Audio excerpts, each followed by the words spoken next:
Hello and welcome. A UN-confirmed famine in Gaza has triggered urgent calls from Egypt, UN agencies and the Palestinian Ministry of Health for an immediate ceasefire and unrestricted aid. And tensions escalate as Iran asserts control over the Strait of Hormuz and threatens nuclear withdrawal, while diplomatic and military rifts emerge with the US and the IAEA. Welcome to special coverage here on Qnews, where we tackle the latest developments around the world.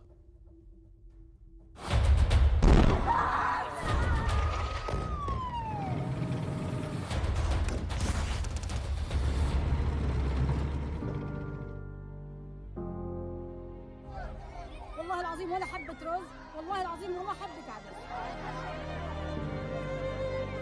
ما فيش أكل، ما فيش شرب، عندي بنت سنتين ونص صارت تصطاد.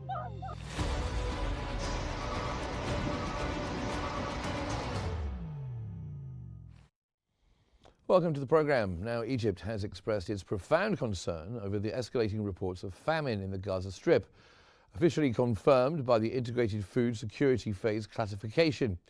In a statement, the Foreign Ministry stated that these conditions are a direct result of Israel's war and its crimes against civilians. Egypt called for the international community to decisively intervene and end the violations, which include Israeli restrictions on humanitarian and food aid. The ministry emphasized the urgent need for a ceasefire to address the humanitarian crisis and praised UN Secretary General Antonio Guterres for calling the famine a man-made disaster for which Israel bears direct responsibility under international law.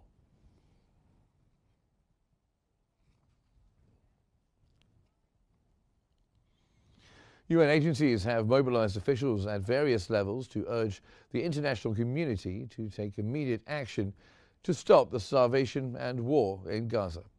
The UN agencies stress the need for swift and concrete measures, including a ceasefire and the delivery of aid. The UN and its relevant agencies also took part in preparing the analysis that officially declared famine in Gaza. Compared to the previous year, 2023, a third more than the year before. The Palestinian Ministry of Health has announced that 8 new deaths, including 2 children, were recorded over the past 24 hours due to famine and malnutrition in the Gaza Strip. The ministry stated that this brings the total number of famine victims to 281, including 114 children. It also stressed that the humanitarian crisis in Gaza continues to worsen amid the blockade and the shortage of food and medical supplies, renewing its call on the international community and relief organizations to urgently and immediately intervene.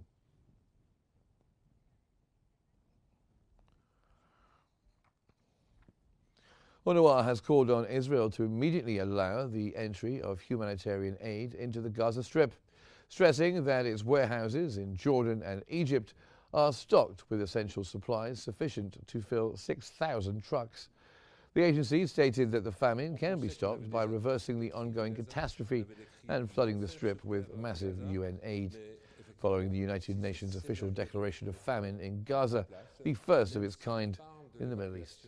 Des gens de Gaza au sud, beaucoup n'auront même plus la force.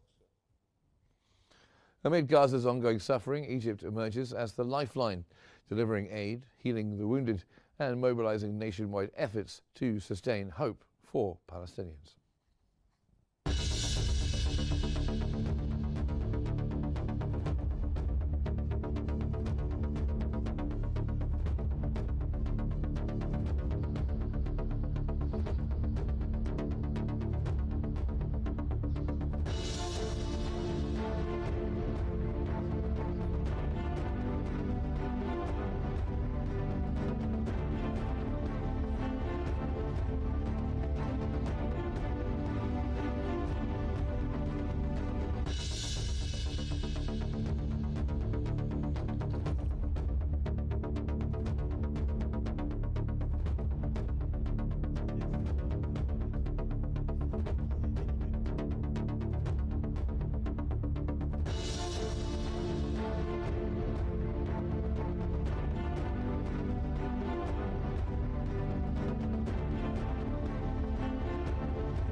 And Egypt, under President Abdel Fattah el-Sisi, has been at the forefront of humanitarian efforts for Gaza, keeping the Rafah border crossing perpetually open on its side and delivering the largest share of aid throughout the crisis.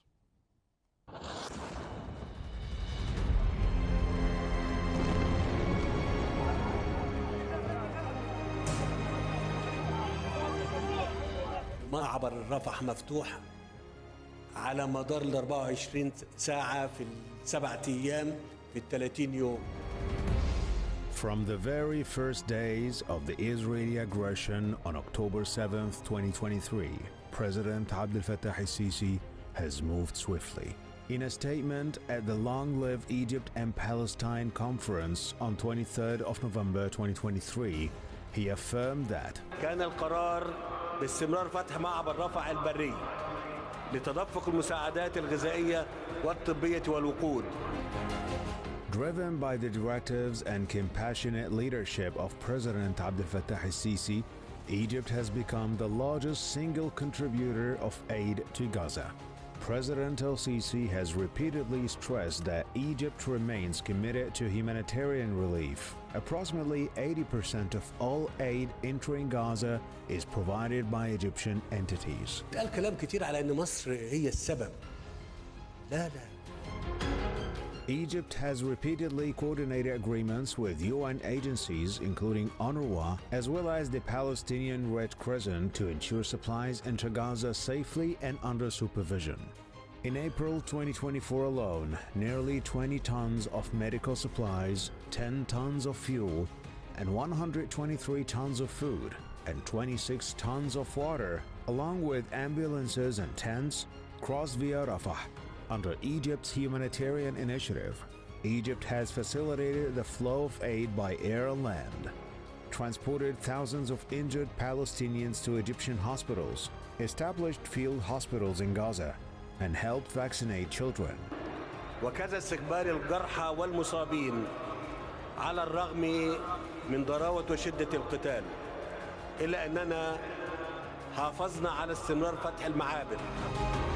President el-Sisi announced that Gaza typically requires between 600 and 700 truckloads of aid daily, and Egypt has worked tirelessly to facilitate as much of that as conditions allow. From air to land, Egypt's humanitarian outreach extends across multiple fronts. The country coordinated airdrops of food and relief supplies over northern Gaza in collaboration with friendly states, ensuring aid reached areas inaccessible by road.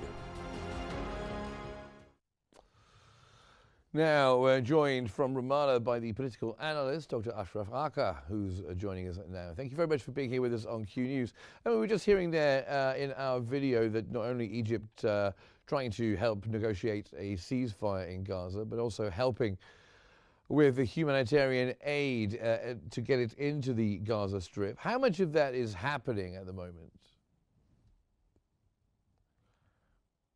Egypt's role is the main role here with everything that they are doing, protecting the Palestinians and the Palestinian cause from displacement, starvation, and all that. So this is the main stance that we can say that it is the only stable and deep and strong stance. So Egypt is facing a war as well to prevent Palestinians' displacement and prevent the achievement of Israel's and USA's goal, and they are trying to reach a mediation.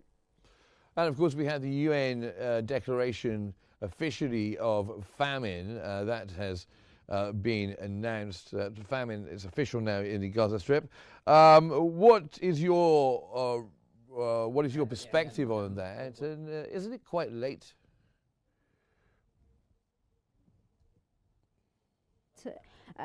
Shows that Israel has been lying about this, and add to this that this should push the countries all over the world and to take an actual stance and start helping Gaza to get aid. And this is what Egypt has been doing from day one. Actually, we need to arm the civilians and the people there and make them make aid accessible to them, especially that the urgent response is very important in this war and in this phase, sorry.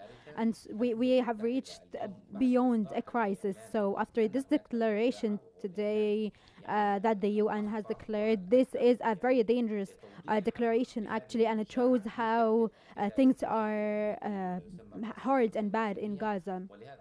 And so I think that today the world needs to take a stance, firm stances to give aid to the Palestinians and hold Israel accountable and impose sanctions on them.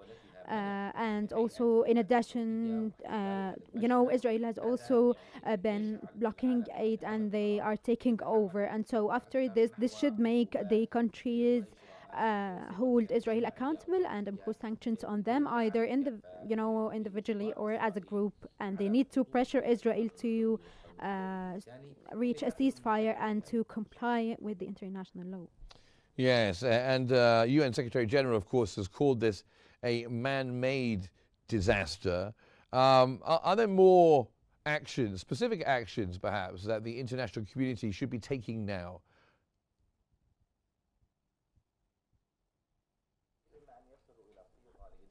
Either they reach some agreement to help the aid get into Gaza.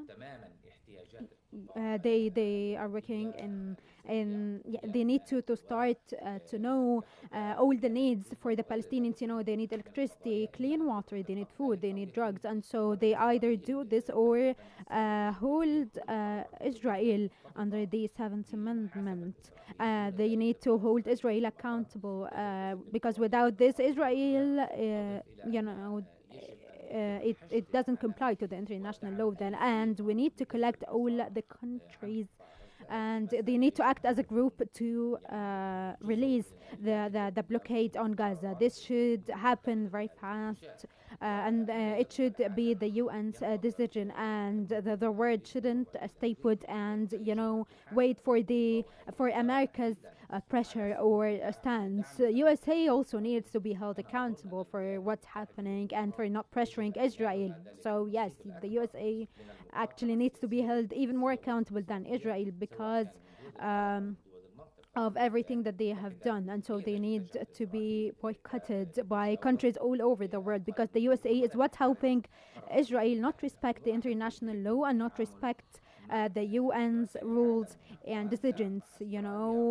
So the leaders of the world, like Russia, like France, Israel's disrespect is unprecedented actually. And so yeah, I think that today what's needed from the UN is that they need to boycott Israel. They need to start all the mechanisms that will stop Israel from doing this. They need to be expelled from the UN as well, because it is a country that disrespects their rules and their laws.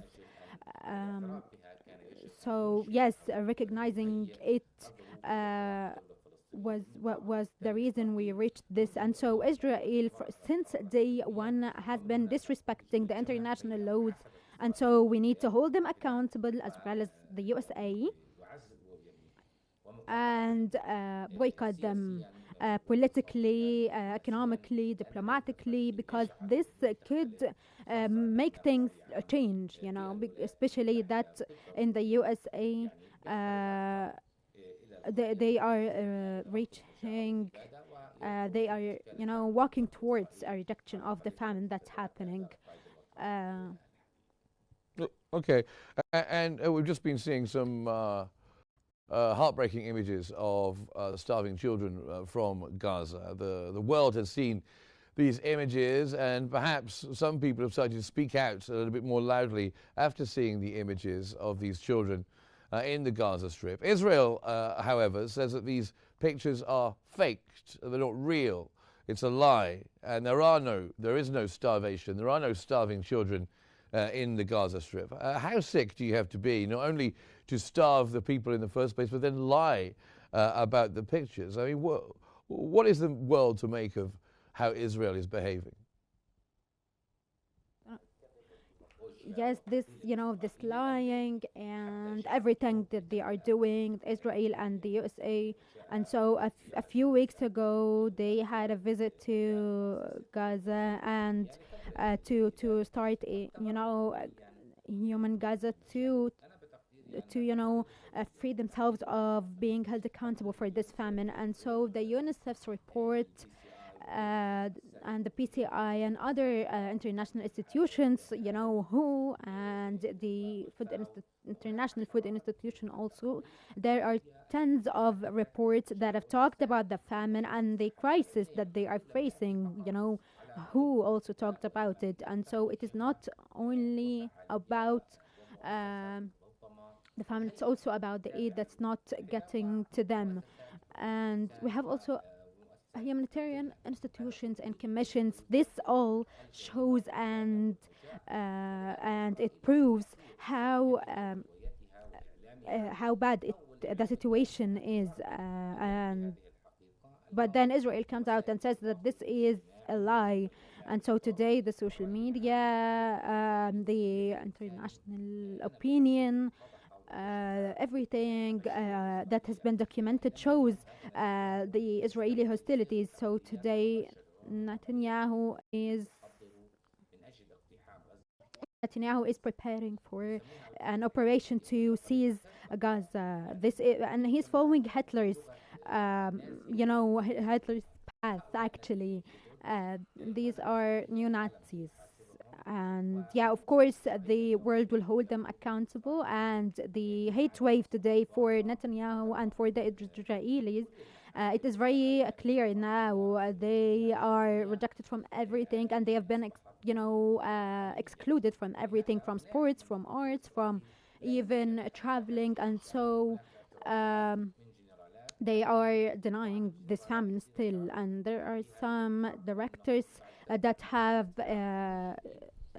took part in this war. They when they were called again, they reject and they say we did some inhumane things that go against our boundaries. And so it is not possible actually to deny this famine and to say that it's a lie, and Israel will be held accountable for this.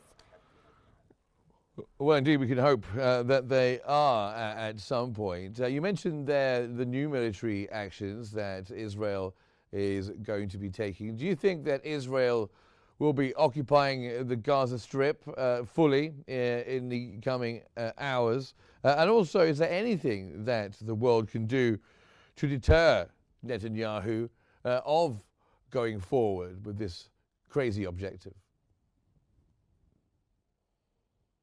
Yes, first of all, I think that this process has already started and this phase has already started, seizing and blocking Gaza. This has already started. It is not going to start. And claiming that there is a dispute, from some institutions or whatever. This is just for the media. And the time frame that we have right now, according to the army's statements, they need more time, but it is still going forward.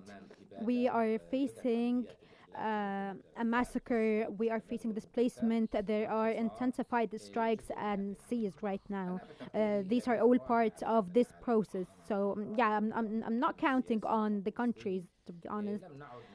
We are not, and other people who are in the same position as me, we are not counting on the countries. We are counting on the people in Egypt and some people in the Arab countries. And I think that El-Sisi's visit to Saudi Arabia and meeting his counterpart Mohammed bin Salman and the continuous accordance with the Jordans and the accordance with the Palestinian government. This shows that the Arab countries are very serious about this, especially the countries that are affected directly by these strikes. And so I think that in the upcoming few years, in upcoming few hours. They will show us what's going to happen from the Egyptian, Saudi, Jordan side also. We are facing a full-on war, and Israel has decided to end all discussions or mediations. And so actually this is a deep belief that we think that these extremists will start to make things get worse in all the countries in the region, and so we can't we can't stop this through military or the airstrikes, but we need to read about the Swaida in Syria. Well, I'm going to have to just cut you off there, I'm afraid, because we're just out of time. Apologies for that, but we did get what you were saying. But thank you very much, Dr. Ashraf Arka, joining us from Ramallah, political analyst. Thank you very much indeed. Now let's get the latest developments from Iran.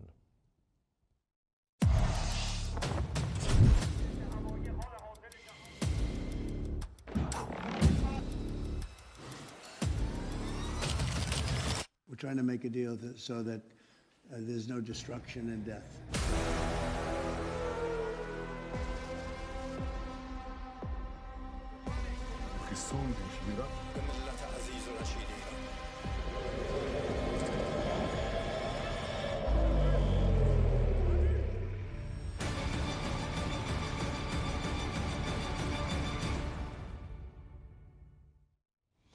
Now, Abdullah Haji Sadeghi is the representative of Iran's supreme leader and has affirmed that the Strait of Hormuz is under Iranian control. That's based on international agreements.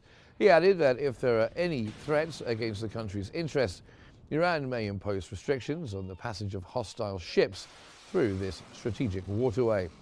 He stressed that Iran will use all available means to guarantee national security, including imposing navigation restrictions in the Strait of Hormuz.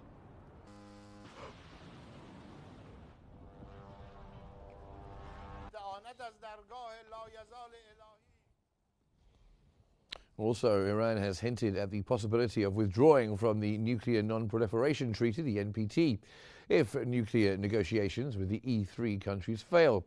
Iranian Foreign Minister Abbas Araghchi stated that the withdrawal from the treaty is an option if the trigger mechanism is activated, confirming that nuclear talks with the E3, that's France, the United Kingdom and Germany, will resume next Tuesday.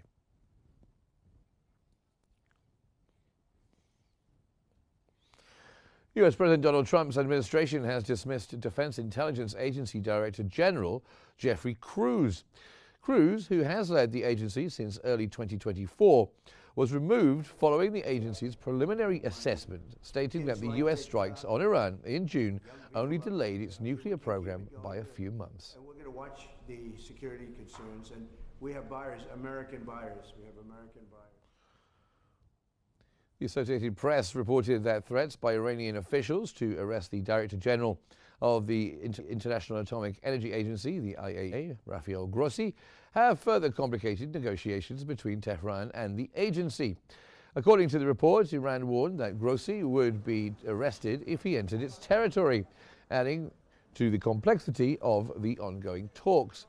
Meanwhile, the Iranian newspaper Kayhan, which is close to the Supreme Leader Ali Khamenei, called for Grossi's arrest and execution in Iran.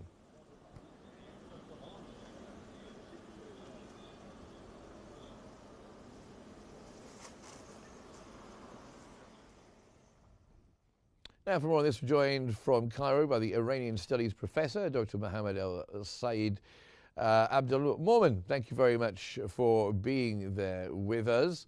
So what are the international legal precedents, would you say, that support or challenge Iran's claims of control over the Strait of Hormuz? No doubt.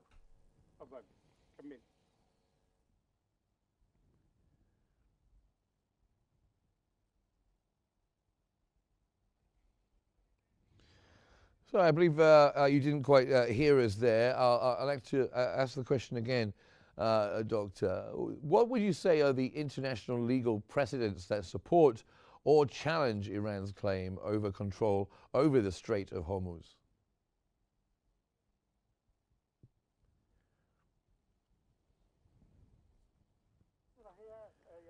Actually, it doesn't comply to the UN's rule decisions or the international, the Strait of Hormuz is Iran's actually, and they have full control over it, and it allows its neighbors in the Gulf countries for the trade ships to pass. But the Gulf countries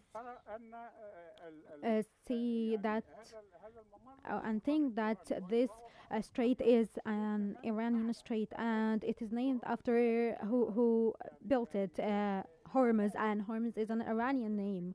And so the USA's claims, or the Western countries, about the Strait of Hormuz, the history actually shows otherwise. The history says that this strait is Iran's. This shows that also the people who are in control of it and who are protecting it is Iran. And so it is, and the Gulf countries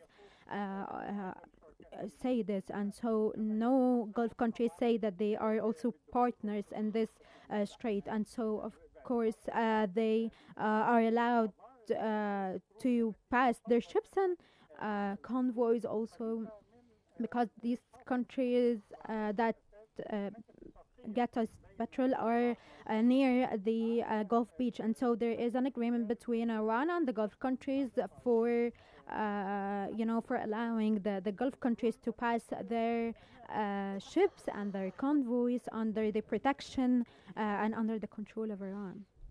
And once again, Iran is threatening to withdraw from the Nuclear Non-Proliferation Treaty. Why now is it threatening this again, and what could be the political consequences of the action? Iran has complied to the UN's decisions and the IAEA, but the disrespect that it faced that it faced from the Western countries and the UN, all the disrespect that they have faced, they have withdrawn from this agreement. And then they had delegates from the IAEA, and they had another agreement, and they said that it has all the rights when it comes to the to this case. But this means that there is an importance